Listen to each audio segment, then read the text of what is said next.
අයිබෝන් යාළුවනේ අදත් අලුත් වීඩියෝ එකක් අරගෙන ආවා. අද අරගෙන ආවේ මෙන්න මේ වගේ ප්ලග් එකක්. මේක මම වොෂින් මැෂින් එකට තමයි පාවිච්චි කරේ. එහෙම පාවිච්චි කරද්දී එක සැරේම දුම් දාලා කර ගඳක් ආවා. ඉතින් මම මේක බලන්න ගලවලා බලන්න හැදුවේ. ඔයගොල්ලොත් ඒකට සහභාගී කරගන්න. මොකද සමහර විට මේකෙන් ඔයගොල්ලන්ටත් ඉගෙන ගන්න දෙයක් එන්න පුළුවන්. ඉතින් මෙයාගේ ප්ලග් එකක් ඉස්සෙල්ලා ඔයගොල්ලෝ මේ වගේ ස්ක්‍රූ පින දාලා ෆ්ලැට් එකක් දාලා මේක උඩ පියන ගලව ගන්න. ඊළඟට මෙතන ඇන දෙකක් තියෙනවා. ඇන දෙකත් ගලව ගන්න.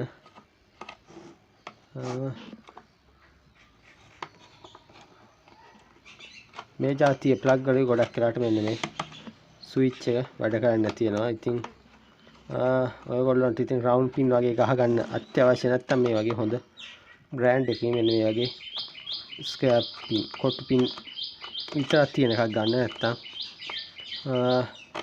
මේ වගේ ඒවා ගොඩක් වෙලාට කල්පයත් මාඩුයි. මොකද මගේ මේ જાතිය ප්ලග් කීපයක්ම සවුත් 3 රුපියල් සාමාන්‍යයෙන් මේ ප්ලග් එකට වැඩිය මේකේ පොඩ්ඩක් මිල අඩුයි. ඉතින් මට මතක හැටියට ඩෙන්මාර්ක් වගේ අමුතු රටකින් තමයි මේක ගහලා තිබ්බේ. හරි. ඔයගොල්ලන්ට මම පෙන්නන්නේ මේකේ ලාවට මේ කරවෙච්ච වගේ පොඩි ගතියක් තියෙනවා. ගොඩක් වෙලාට මේකේ ස්විච් එකෙන් තමයි අවුල් වෙන්නේ නැත්තේ. වගේ ඔයගොල්ලන්ට පේන මෙතන ස්විච් එක හරියේ මේක උණු වෙලා තියෙන. ඉතින් ඔයගොල්ලන්ට මම ගොඩක් වෙලාට මේ වර්ගේ ප්ලග් එක ගන්න රෙකමන්ඩ් කරනවා. මොකද මගේ මේ જાතිය ප්ලග් කීපයක්ම සවුත් තුන හරි.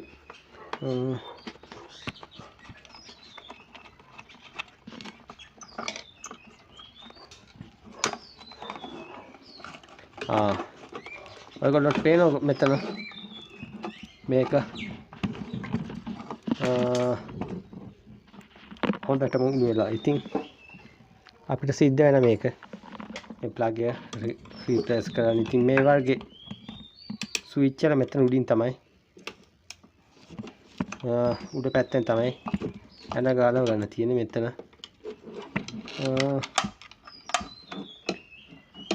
ඔයගොල්ලන්ට පේන මෙතන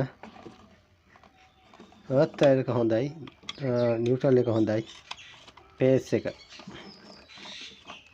මේ මෙතන ඒක තමයි උඩ වෙලා තියෙන්නේ. ඉතින් හරි. ඔයගොල්ලන්ට කියන්න තියෙන ගොඩක් වෙලාට මේ ස්විච් එක අවුලක් තියෙනවා නම් ගොඩක් වෙලාට පාවිච්චි කරන්න එපා. මොකද මේකෙත් ටිකටම පොඩි අවුලක් තියෙද්දි තමයි මම පාවිච්චි කරේ. ඉතින් ඔයගොල්ලෝ එහෙම තියෙද්දි පාවිච්චි කරොත් මෙන්න මේ වගේ උණු වෙලා සමහර විට ලොකු හානියක් වෙන්න පුළුවන්. මොකද මම මේ වෙලාවේ ළඟ හිටපු හින්දා මේක දැක්කා. ඒ කියන්නේ දුම යනවා දැක්කා. ඒ වගේම කනගඳ ආවා.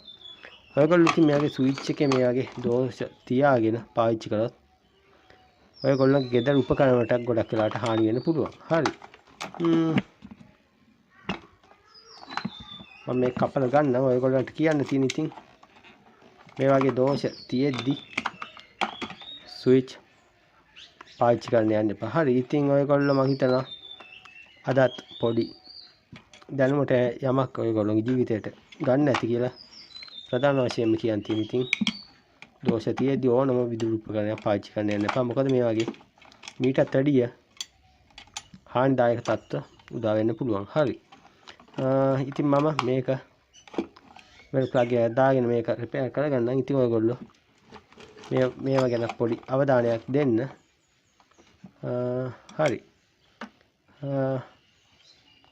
එහෙනම් තවත් අලුත් වීඩියෝ එකකින් හමු වෙමු. ඔයගොල්ලෝ අනිවාර්යයෙන්ම අපේ channel එක subscribe කරලා අපිත් එක්ක දිගටම රැඳී සිටින්න.